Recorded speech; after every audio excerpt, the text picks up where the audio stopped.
Welcome to You Decide. I'm your host, Errol Louis. Jeffrey Toobin is a lawyer and a senior legal analyst for CNN. He's the author of several best-selling books. The latest is called The Pardon, The Politics of Presidential Mercy, and it explores the power and the politics behind presidential pardons and clemency. Originally published last year, it's now available in paperback. We've got a lot to talk about. He joins us to talk about his decades-long career in media and the history and controversy surrounding especially presidential pardons, but a lot going on with the Supreme Court, the judiciary in general, and I am so glad to have you here. Thanks for coming in.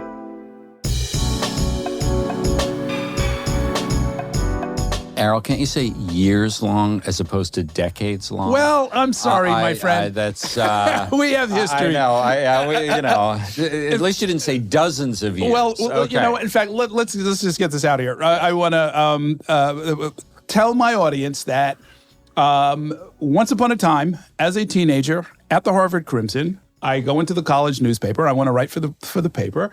The way they do it at the Crimson is they pair a new guy with sort of an older guy, which I guess you were probably 19 and a half or something, right? That's right. But I was older then, and I'm older now. Yeah. You're half a year older than me.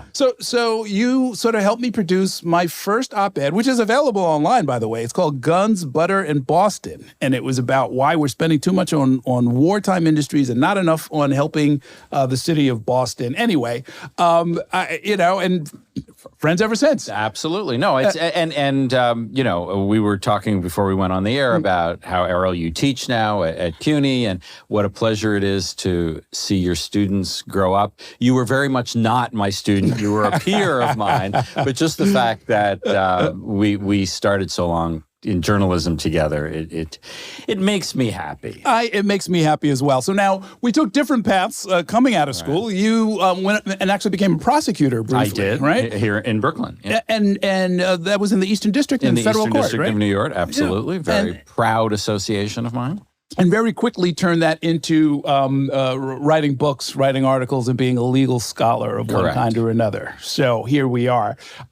This book about pardons I found absolutely fascinating. I wish I had read it when it had come out. It would have cleared up a lot of things. But let's talk about this. The presidential power to grant pardons is one of the few sort of untrammeled transfers from the old English kings, right? It's written into the Constitution, and there were basically no restrictions on it. That's right, Errol. The pardon power is an anomaly in the Constitution because, as most people know, the structure of the Constitution is based on the idea of checks and balances among the three branches of government. But the pardon power, thanks largely to Alexander Hamilton, who was in the Constitutional Convention the leading advocate for a strong president, replicates the power of the King of Great Britain to a remarkable degree, more than any other provision of the Constitution.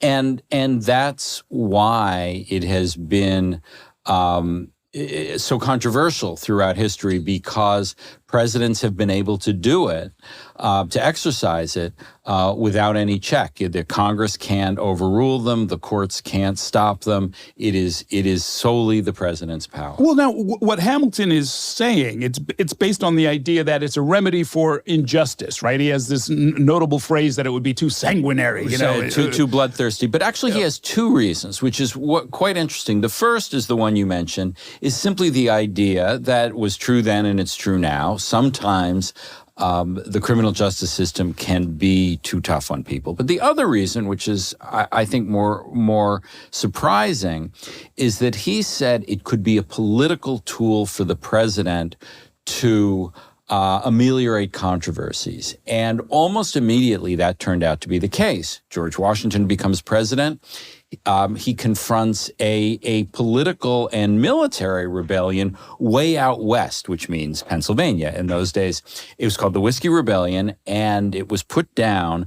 But Washington recognized that it would be better to pardon the people involved than to prosecute them. And that did succeed in healing the wounds of that controversy. In a much more consequential way, Abraham Lincoln, towards the end of the Civil War, said, I am going to give an amnesty, which is like a group pardon, to all of the Southern foot soldiers as long as they pledge allegiance to the Union. Again, perceptive on Hamilton's part, because that was a way of binding up the nation's wounds. Well, now, much of what you talk about in the rest of the book is how the political efforts or the political argument or intention of the president ends up backfiring, or it immediately becomes much more complicated and doesn't get them the aim that they seek. You spend a whole lot of time on Ford's pardon of Nixon at the conclusion of Watergate. That was, by the way, was just so much fun to sort of relive that. I remember as a 12-year-old watching this stuff happen. You know, as you know, and I know, and now our audience knows, we're very close in age, and the experience of watching basically the end of Watergate and the pardon is just about the first political memory I have. So it was a lot of fun in the book to revisit that in a systematic way with very large gas-guzzling cars. True.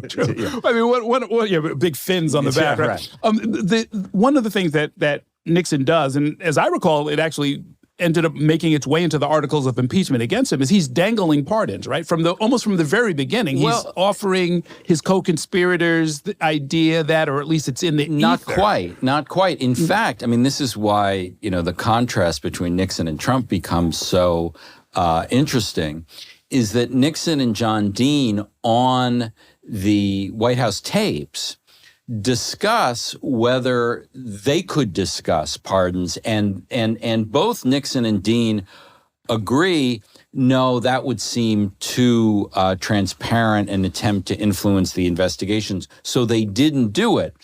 Flash forward ahead to the Mueller investigation. Trump and company and Rudy Giuliani do dangle pardons and, in fact, give pardons to people like Paul Manafort, which, again, shows how what Nixon thought was too far beyond the pale, Trump thought he could do and did do without consequence. One interesting part of the Ford subsequent pardon of Nixon, which was very controversial at the time and pretty much doomed his chances at becoming elected in his own right, according to your analysis, which I think is about right, is that he scrupulously tries to avoid the conversation that Al Haig, the chief of staff to Nixon, wanted to have about, like, look, we'll make you the vice president, we'll resign, we'll let you be president, but somewhere in that process, there really ought to be a pardon for Richard Nixon. Right. That in the subsequent controversy over the pardon, the big accusation that was hanging out in the ether was there a deal? Did Nixon trade the presidency for a pardon? And one conclusion I came to in writing the book is absolutely not. Ford went and I think, I am critical of the pardon, and I think the pardon was the wrong thing to do from Ford, but I do believe that his motives were good. And it's quite clear to me that both as a practical matter and as a moral matter, Ford would never have agreed to something like that. He would have known how wrong that was, and so he didn't do it. He issued the pardons for other reasons. I didn't think those were good reasons, but they were not corrupt reasons. He's trying to sort of put Watergate behind him and end the national nightmare, that sort of a thing. Let's talk about some of these other pardons, which, you've got really great stuff in this that I feel like, did I know this or did I not know this? But Jimmy Carter, on his way out the door, pardons the folk singer Peter Yarrow of Peter, Paul, and Mary on a really egregious, horrific sex crimes charge. I did not know about this either. I mean, the thing for the act of clemency, and clemency is the whole category of pardons, commutations, that Carter is best known for, is on his first day in office, he issued an amnesty to Vietnam War resistors who fled to Canada. Tens of thousands of them. As he promised he would during the campaign, and he did it on his first day. But very much towards the end, he pardoned Peter Yarrow of Peter, Paul, and Mary. Peter Yarrow had been convicted of essentially a sex crime involving a very young girl. And I had no idea about it. I read about the facts, the underlying facts of the case, which were truly horrendous. And, writing about this in an era when the Epstein case was coming back to life, I was just really shocked and appalled by the fact that A, I didn't know about this crime at all, and B, that Carter thought it was appropriate to pardon him. It happened on his last day in office, which people may remember was a pretty busy day because the hostages were being released that had been held in Tehran. Correct. Yeah. And one of the reasons presidents have started to issue their controversial pardons at the very end of their presidency. George Herbert Walker Bush did it with the Iran-Contra defendants. Bill Clinton did it with the fugitive Mark Rich, is because the news gets swallowed up by the new administration. The one thing I can say for Donald Trump's pardons, and there are not many good things I can say about Donald Trump's pardons, is that he did them right at the beginning of his administration, and all throughout he had the bravado, if you can use that term, right, to pardon people right from the beginning. Well, I mean, it sounds like there's no real right way to do it, so to speak, meaning Bill Clinton, by the time he comes along, the Office of the Pardon Attorney, which has been around for a long, long time, has swallowed up the whole process and slowed it down and ground it to a halt and sort of bureaucratized it in a way that was not intended. Well, ever since the 19th century, there has been something called the Office of the Pardon Attorney in the Justice Department, which even today has procedures that you're supposed to go through if you want a pardon. And there are guidelines, like it has to be 5 years past your time of incarceration. You have to acknowledge your wrongdoing. You have to have made recompense if that's appropriate. Those were never binding. Presidents can still pardon people without going through that process. And in fact, when they go through that, most of the controversial pardons are when presidents do go around that process. Anyway, so let's just talk about, I guess, some of the mass amnesties, which is a whole category. Commutation means they end your sentence and perhaps let you out of confinement. Pardon is a full pardon where, it's like the conviction never took place. Right. Or frankly, the indictment, right? They can stop it from happening. Right. You can in states where, convictions imply your right to vote. You can vote. You can buy a firearm under federal law. It's as if you were never charged. That's the pardon. So now Jimmy Carter does something, as you said, he put it on it was part of his campaign for president. He said, we're going to end this whole question of the draft evaders. Tens of thousands of people either come home or they don't, but they're not going to be prosecuted. Another mass amnesty through a different process, you have President Obama trying to undo some of the era of mass incarceration by encouraging people to apply, and it's not a sweeping one-time amnesty. Actually, no. One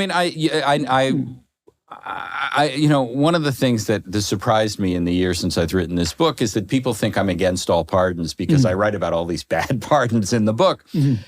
Of all the presidents I studied, Obama did it the best, in my opinion, because he created a structure where and it was transparent, is that people, low-level drug offenders who were in prison applied and said, look, I have served enough of my sentence that should be appropriate.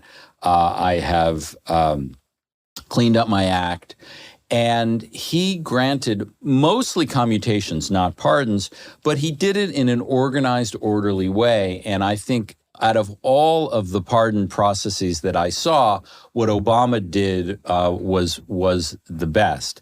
Where these presidents have gotten into trouble is when they do these one-off pardons for people with whom they have some particular relationship or agenda, and that was not how Obama handled it. Well, the way you talk about Donald Trump is that he essentially ignores the Office of the Pardon Attorney, right? And he does it based on publicly stated criteria that, to a layman's ears, sound kind of corrupt, where he's kind of saying, well, I'm going to do this for this guy because I think he's been treated very unfairly, even though he confessed to wrongdoing. Well, the range of wrongness of Trump's pardons is broad. Sometimes it looks almost like a bribe. Some of these people who got pardons gave large sums of money or were in business with the Trump family. On other occasions, it was sort of for political allies. He's pardoned almost a dozen Republican members of Congress who took bribes, who did all sorts of wrongdoing. He has also taken care of his friends, like his daughter's father-in-law, who's now the ambassador to France. Yeah. And he has also used it to punish his enemies. He pardoned everyone whom Robert Mueller prosecuted.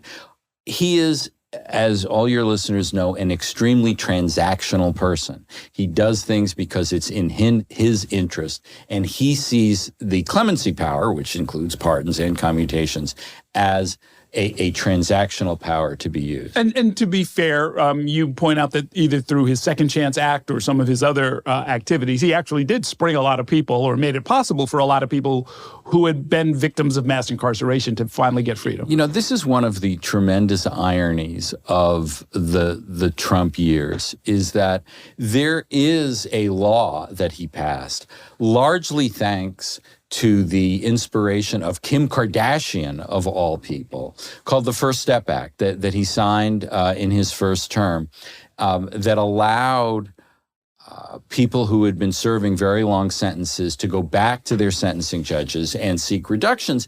And it's been very effective, and it's been a very good law. The irony here is that no one wants to talk about it, because Trump doesn't want to talk about it because it conflicts with his tough on crime persona that has been so important to him, especially in the second time around. Democrats don't want to talk about it because they don't want to give him credit for anything. So the First Step Act has kind of disappeared into the memory hole. Interesting. But it's actually a very important law and a very good one. It's interesting. I picked up some indications when he was running in 2024 that this is where some of his support, especially among young black men, was coming from. Like there were legitimate reasons for it. It wasn't just like, really good social media or anything like that. There was some substance there as well. And then I guess last word on this, the January 6th mass pardon, which again, just like with Jimmy Carter, was part of the political campaign. People voted for it. It was transparent. It was upfront. Some of the people have gone on after their pardons to commit horrific crimes. A lot of domestic violence. Disgusting, horrific crimes. But you mentioned there's this Willie Horton problem that other presidents have at least been afraid of, where it kind of blows back on them. Like you give somebody a furlough, or you give them some kind of a commutation or a pardon, and then they go on and commit more crimes that can, in fact, at least politically, be laid at your doorstep. Right, and if for your listeners who don't remember Willie Horton was a prisoner in Massachusetts who was given a furlough while Michael Dukakis was governor, and went on to commit horrendous crimes in Maryland. One of the things I learned, which I didn't realize, is Willie Horton is still alive and in prison in Maryland. But during the 1988 presidential campaign, the fact that this really terrible person got out on Dukakis's watch was really damaging to Dukakis politically. And as a result, presidents have been very cautious about releasing anyone with any potential for further violence, and and so they have erred on the side of not releasing people. That was certainly true of Bill Clinton, and even Biden and Obama were very careful about any sort of violent criminals being released. Trump, as usual, seems to be the exception. Yes, he's the exception, but he is also, he didn't believe that the underlying crime, the 1,500 people arrested on January 6th, was really a crime. I mean, as he has called it many times, a day of love. And again, because he's so transactional, because all these people were doing something for him, he didn't think they were doing anything wrong. Okay, so that brings us to the issues at hand today, which is you have a Justice Department and a White House that are transactional in the direction of do my bidding and I will protect you no matter what. I don't think there's any other way to explain the outrageous conduct that we're seeing happening from ICE. Well, it's just listening to the State of the Union, listening to the way Trump campaigned in 2024 and the conduct of his presidency. No, the creation of villains in immigrants is a core value of this presidency. The idea that illegal immigrants are by definition criminals who need to be picked up and removed from the country, regardless if their only crime is coming to the country illegally. Mm-hmm. That's just something that is at the core of this presidency. And if you look at what's going on or what went on in Minneapolis, and if you look at how there are literal quotas, in effect, of arrests for undocumented people, that's what the president wants. And in the State of the Union, you could see this idea that immigrants equal criminals, equal violent criminals is just part of who he is. Why the insult and the brutality? Because in sheer numbers, I think Obama matched or exceeded the pace of deportations. Like if you really just wanted to get them out of the country, you don't have to go, shooting people in the head on national TV or seizing 5-year-olds and shipping them to El Salvador and all that. I think that statistic is true that Obama threw a lot of people out of the country, but it's a little misleading because most of the people Obama threw out were really right at the border. Mm-hmm. It was not people who were long settled in the United States, and that's the thing that I think has created so much pain and so much drama, which is, this country has millions of people who came in a non-lawful way, who have gone on to establish lives. And there are entire industries where undocumented people, whether it's childcare, whether it's construction, whether it's agricultural work, whether it's lawn care. Lawn care or what am I thinking? It shows what a city boy I am. When the slaughterhouses. I mean, all that kind of work is done by undocumented people.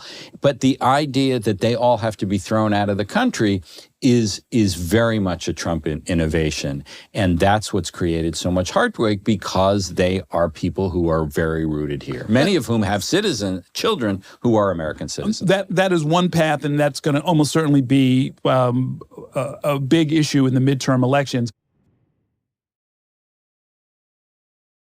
The immunity from criminal prosecution that this Supreme Court granted to ex-presidents or non-presidents is extraordinary. I mean, you go through it in your book about pardons. You talk about this question to the extent that it hovered around Nixon, and it was not available to him, and that's partly why he resigned. Well, and it just shows how extreme the Supreme Court's decision in Trump v. United States was, because the whole controversy about the Nixon pardon and the whole reason he was pardoned was that it was assumed by everyone involved that once he left office, he could be prosecuted. No one even raised the issue of whether he had some kind of immunity. But we fast forward to 2024, and the Supreme Court in the Trump v. United States case says any official action by the president is presumptively off limits for prosecution and even for investigation, right, which again folds back on the pardon issue, because what that means is Donald Trump could set up a lemonade stand in front of the White House and sell pardons in public, and he couldn't be prosecuted for it because pardons are an official power of the president. It's right there in Article 2 of the Constitution. Sure. The pardon power. So it's doubly outrageous that this about Trump v. United States. You know these men and women better than I do. It strikes me, and I'm trying to be charitable here, is that partly because so many of them are simply law professors and have never even practiced law.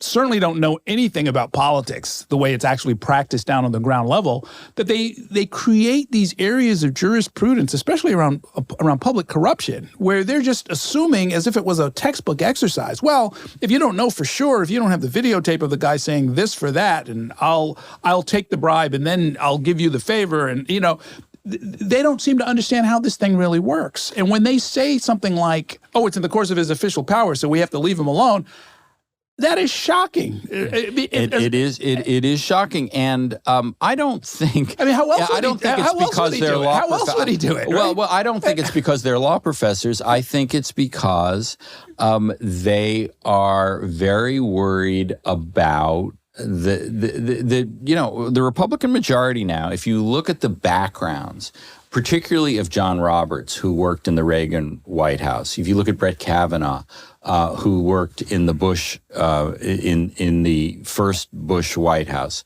If you look at Samuel Alito, who was in the Solicitor General's office, they are very concerned about presidents being harassed by Congress, being unduly limited.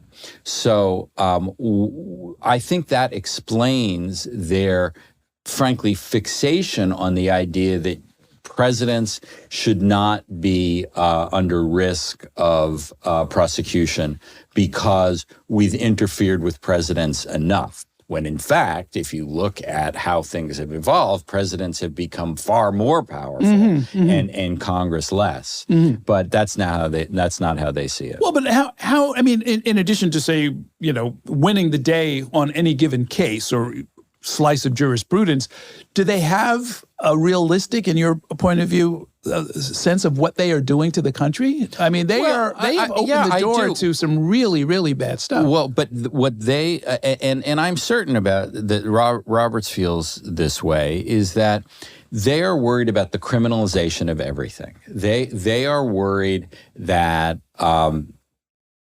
if the Trump case was allowed to go forward, you would have the new administration prosecuting the old administration criminally as a matter of course.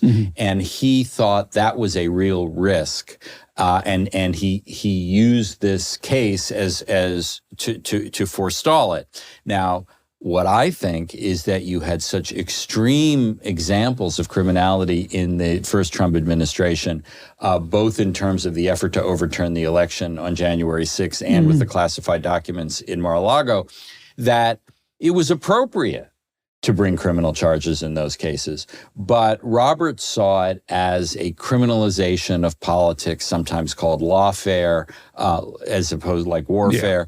I completely disagree, but I think that's the problem that Roberts thought he was addressing. Well, I mean, compared it now to what we now know so far about the second Trump administration, the outright grifting. I mean, it's unbelievable. It is unbelievable. And they've given basically legal sanction to this, or at least immunity from criminal prosecution. I think the odds, I mean, one of the questions that I've often been asked in connection with this book is, can presidents pardon themselves? And the answer in a technical sense is we don't know. We're going to find out.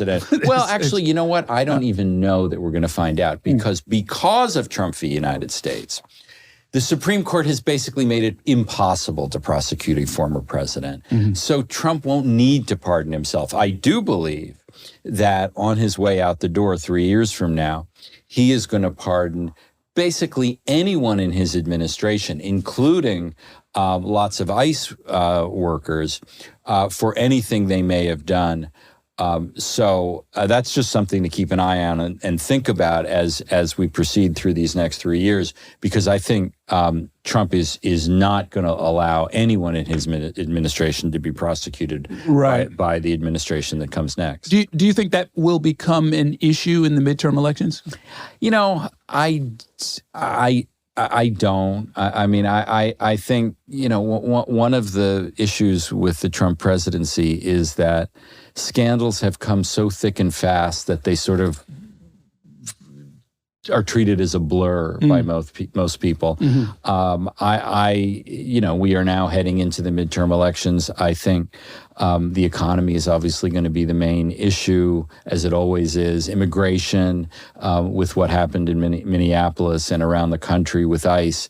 I think those are going to be the main issues, and pardons will be seen as probably esoteric for most. Within the legal profession, the phrase that comes to mind is the hollowing out. I don't know if that's quite the way to describe it, but there have been a lot of resignations from key positions in the Department of Justice, in part because people are being asked to do things. The Eric Adams case in New York City is the one I know best, that career professionals are saying, we want nothing to do with this, and I'll walk out the door without any job in hand rather than do the bidding of a president that's asking us to take these steps. This one's personal for me because you say hollowing out from senior positions. It's also hollowing out from line positions, people who were not political people. I was an assistant U.S. attorney in Brooklyn in the 90s when George Herbert Walker Bush was president. Not that anyone in particular cared, because these jobs were seen as effectively civil service jobs, and they were not seen as political jobs. But so many prosecutors have been asked to do things that they think are inappropriate, whether it is in the immigration context or in the punishment of Trump's enemies context, the absurd prosecutions of James Comey and Tish James, that they just quit. And if you look at places like the U.S. Attorney's Office in Minnesota, which, as I understand it, had 60 prosecutors in it at the end of the Biden administration. Last I heard, had 17. Wow. And that's because people just don't want to do that kind of work. And that's not just affecting, the fact that affecting these immigration cases won't be brought. There's a lot of real crime out there that's not being prosecuted because people refuse to do the kind of work they're being asked to do by the political people in the Justice Department. Do justices of the Supreme Court see that as partly their responsibility, do you think? I think the short answer to that is no. I think Supreme Court justices like to think that they stick to their knitting. They decide the cases in front of them. John Roberts has decided not to take a public role in addressing these larger issues. One of the things that in the Constitution that I think that most people don't know is that John Roberts is not Chief Justice of the Supreme Court. He is Chief Justice of the United States. That's his title. And some Chief Justices have taken that title seriously and taken it upon themselves to speak out in a more public and even political way about the issues of the day. Roberts doesn't. Roberts sticks to Supreme Court decisions. And I think that's too bad in these circumstances. Well, yeah, you point out, and it's fairly subtle stuff. No need to go down a rabbit hole about it. But you say he basically the court essentially determined the outcome of some of the cases against Trump just by putting him on the regular docket, as opposed to giving it expedited attention the way some of the Nixon issues were given in the 70s. Just to go back to 2024. The case, the main case against Trump, the one in Washington, there was an appellate process that could have resulted in a decision that allowed the district court to deal with the case. But there was, and Jack Smith, the prosecutor, asked for expedited consideration, and the Supreme Court said no. Going back to 1974, the Supreme Court then, in the Nixon tapes case, did accelerate its decision, and that's one of the reasons Nixon was for. And they voted 9-0 against Nixon, and then Nixon resigned in August of that year. But this to me is like the justices putting a thumb on the scale, to say the least, right? With all of the talk about the so-called shadow docket, where they'll be asked for, they'll essentially give expedited decisions without explaining any of the jurisprudence behind it so that nobody out in the country kind of knows where they're coming from. Right. You know, one of the things you learn in law school is procedure often dictates substance. It's that how you set up a decision, almost regardless of what the decision is, can have tremendously important effects. And if you look at the way the way the Supreme Court allowed the Doge cuts to go into effect, allowed a lot of the immigration deportation proceedings to go into effect, allowed Trump to fire heads of independent agencies, all before dealing with the cases on the merits, that essentially decided the merits. Yeah. Is that what we're going to see in the future? More of those kind of non-decision decisions? I don't know. I don't know. I mean, you know, we are now in the post-tariff decision world. And, you know, whatever else you think of the tariff decision, they ruled against Trump in a very direct and immediate way.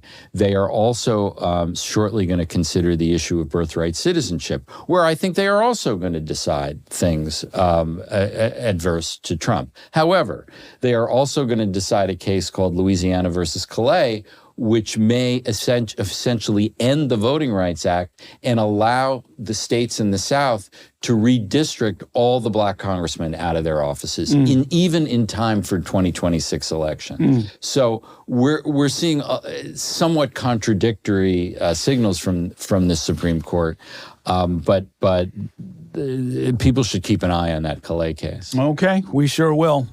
Thanks so much. We'll see you on CNN. Thanks a whole lot.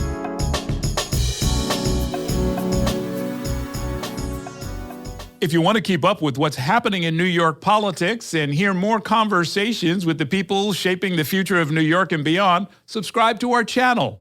And let Spectrum News be your resource for balanced, in-depth political coverage, elections, and issues that matter to you.